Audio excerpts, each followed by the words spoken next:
and so that like when I grow up, I can go to college, which I really took it from my heart. So, and I also realized my mom had made a lot of sacrifice. Like she's a small woman. She's even shorter than me, and she had to work in the field, do those do the work like a grown-up man is doing. Just like a 3-day, I call it a 3-day exam, college entrance exam. As my mother said, the Gaokao is the college entrance exam in China. Now this is unlike our SAT in some ways. First of all, we have the rest of our application if we don't do so well on the SAT, and frankly SAT scores do not matter so much anymore compared to the rest of our application. But in China, this is the only thing that will be looked at by colleges. Now, this puts a lot of pressure on students. What puts even more pressure on students is the consequences of whether or not they get a college education. So there's a bit of discrimination. Now, for city kids, if they don't do so well, they can still find a job in the city. However, if they have a countryside residence, then they have to return there and essentially just be a peasant for the rest of their life. Now, basically, what that means is one's entire life just depends on this college examination, and that puts a lot of pressure on students. Most students' mental health declines here just because of the enormous impact one test to determine the rest of your life. And furthermore, well, my father, he took this in 1986. Now, this acceptance rate is very inflated because some people do not even pass the screening. Some students are not even offered the exam that were in high school. Not all high schools even offer the exam. Not all students finish high school. Not all youths that are of age to take the Gaokao even go to high school.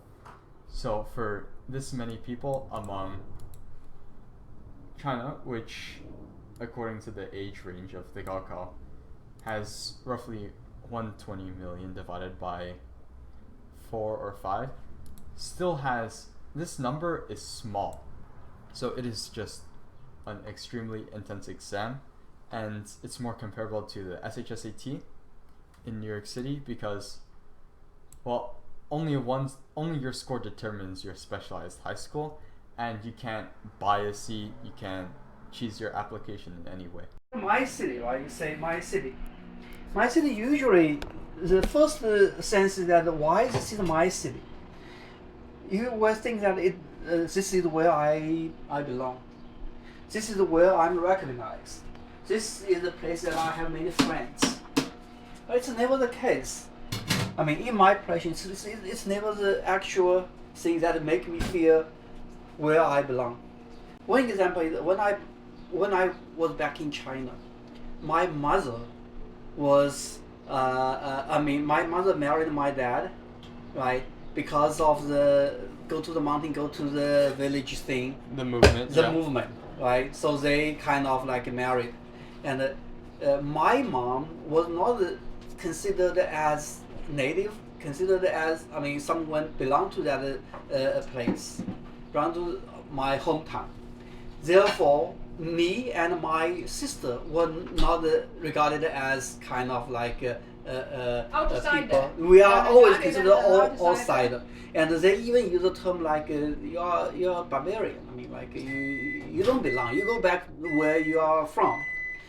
This is like over 50% of people hold that opinion. Even today, up to today, they still think that nowadays, like people migrate. My migrant workers are so prevailing, right? But still, people consider they cause problems. They are, a security risk coming to the city. These kind of things. Many people have that view, but they actually build the city. They make the city great, prosperous. Okay. Now the thing is that, so I have this feeling, I don't belong. Although, I mean, over time, right, I see things like when you go to school, you have good grades, teachers are to you, somehow people recognize you.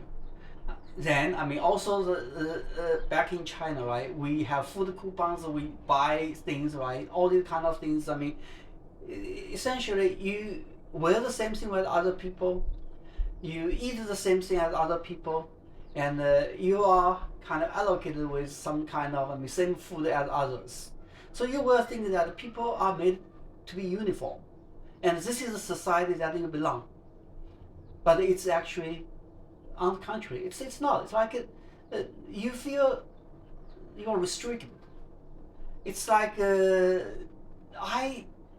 I'm struggling with all these things, and this kind of feeling lasts even until I graduated from college. When I need to find a job, your job basically, you don't have much freedom to choose your career. You have to beg people to get you in, and they look down at you, and it's like everybody has their positions already. You don't really have much room to define yourself.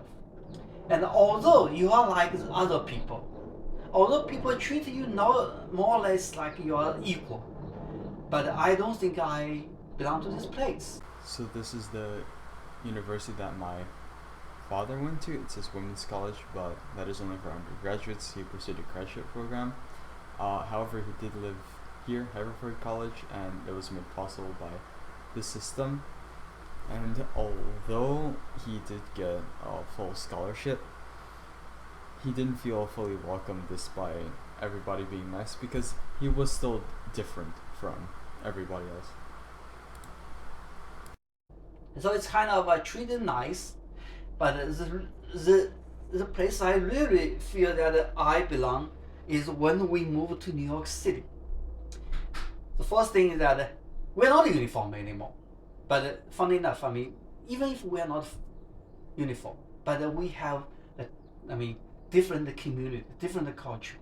We can get like authentic Indian food, authentic Chinese food, authentic Mediterranean food, even Ethiopia food. Do you know? Yes. Okay. No, it's like it doesn't have to be the same. It doesn't have to be accepted to make you feel belong.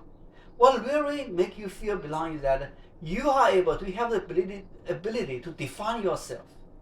So I want to be a scientist. You can be a scientist. I want to be an engineer. You can be an engineer. So like it enables you to have your own dream. So my example is not the best example here, because I still have to have the financial responsibility to support mom and so on, right? But mom didn't have a job. Mom had a break of education. Mom's age is like 35 years old. If mom was in China, it's almost impossible to mom to switch career or to even have a good job. But when mom is in New York City, what did mom do? Mom take the GRE test, takes the TOEFL test, and mom went to school again. Oh, I was 31 at the time. It's 31, Right, right? okay. Right. But when mom started to work, it's almost 35. Yeah. So Before mom can my define 30. herself now, right?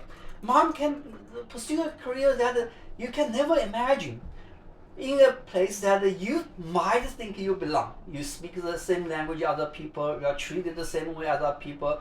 It's like you wear the same things as other people. No, but that's not the definition of that place is that you can belong to. It's actually the place that enables you to fulfill your dream. That makes you feel, oh, I'm not free. This is the place I belong to. So mom get back into school again and find a job in investment bank and do the job that mom likes. Mom was majored in chemistry, but now mom likes computer science. Oh, not just in an investment bank, but a preeminent investment bank. The top tier investment, Yeah, one of the yeah. biggest, one of the top 5 or top 4. Okay. Yeah. and people just appreciate the mom's work attitude. Honestly, mom, I don't think a mom can do as good as like a computer science major students, educated all along. Mom actually only did computer science for 2.5 years, right? But the mom's working attitude is accepted. I mean, this is a value like people like. I mean, this is the place that value your work attitude, not your age, your gender, your background. That's why you feel you belong. But you cannot deny my talent. Okay.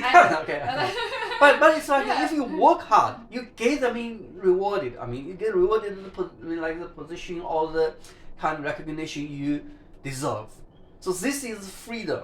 This is the place that defines you. You define the place. So it goes both ways. And the mom continued to study. Actually, you inspire the mom, because right? Go on. So mom switched job because mom was doing like computer science in a bank. Now mom said, I mean, what companies lead the computer science? It's like the big IT companies. So mom went to the top IT companies. So mom can still continue to define herself in her 50s. So do you think this place is actually the place that define you and you define? So this is my city. You consider this is my city, not the city that you are similar. I mean, other people are similar to you. Other people, I mean, like you speak the same language as you. No, it's not. It's the place that you can realize, fulfill your dream, realize yourself.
Nice.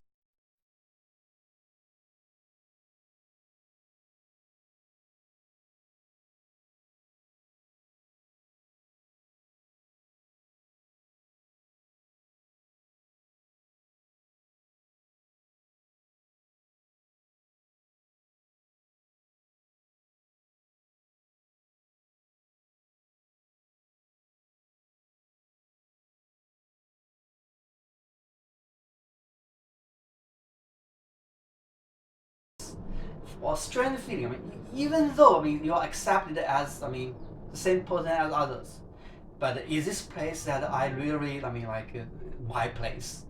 No.